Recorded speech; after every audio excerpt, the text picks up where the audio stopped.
What is this coin hiding from us? Stay tuned because we're going to talk about that in this video. Now here's my website, portsmouthcoinshop.com.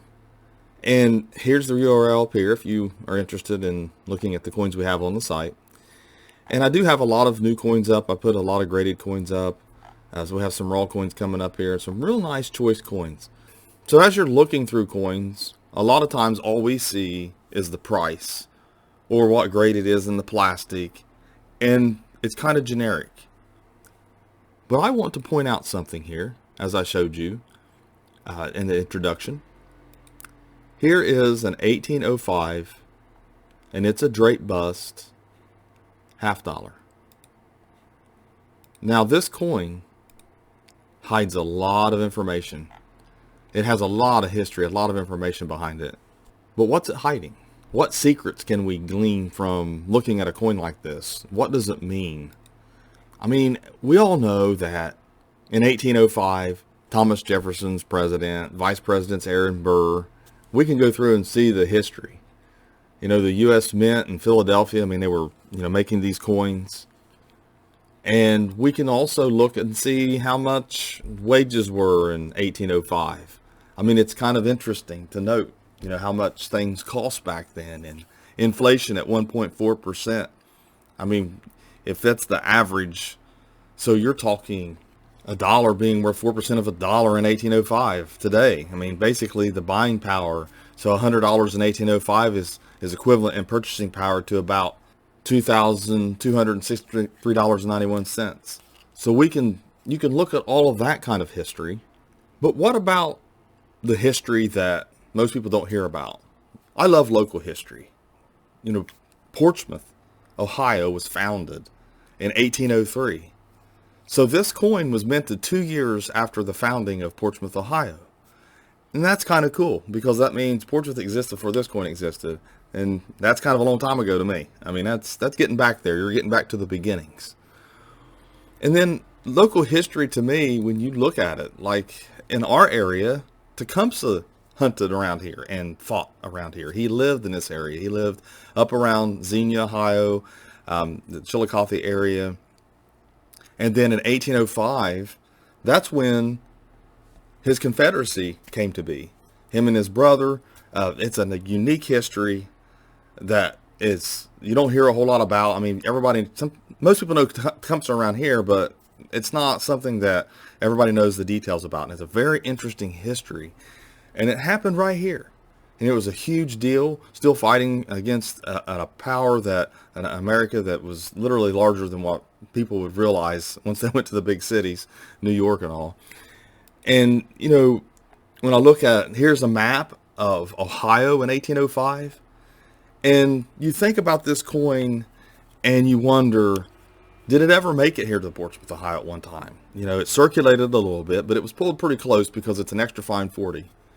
And it's kind of cool to wonder, what trails this coin went on, who handled it, who had it in their hands. Did the President of the United States have this coin in their hands?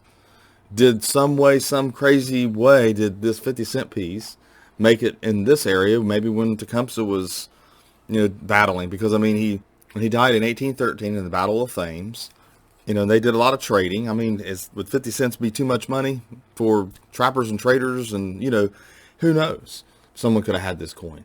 But it just kind of connects things. And when you look at the map, I mean, Philadelphia is way over here. I mean, when you fly, it's an hour and 25 minutes, which is nothing. But if you want to drive, it's 8 hours. So it's going to take you days or even weeks to get here if you're on wagon and then flat boats. Because they took flat boats that came down the Ohio River.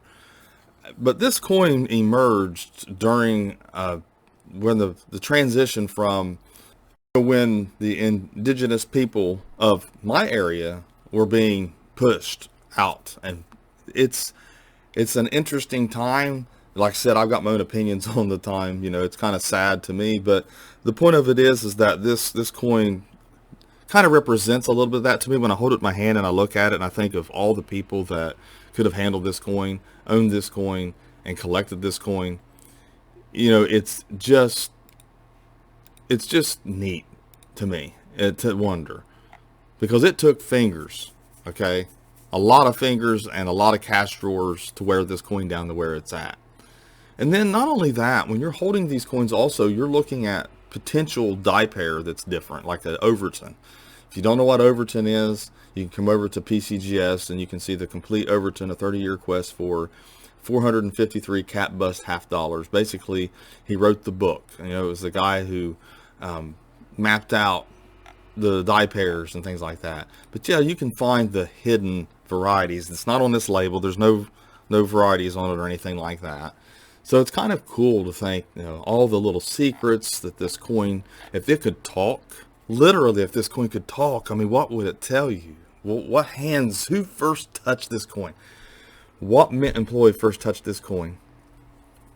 Then who spent it first? Okay, who had it the longest? Who had this coin in their possession the longest?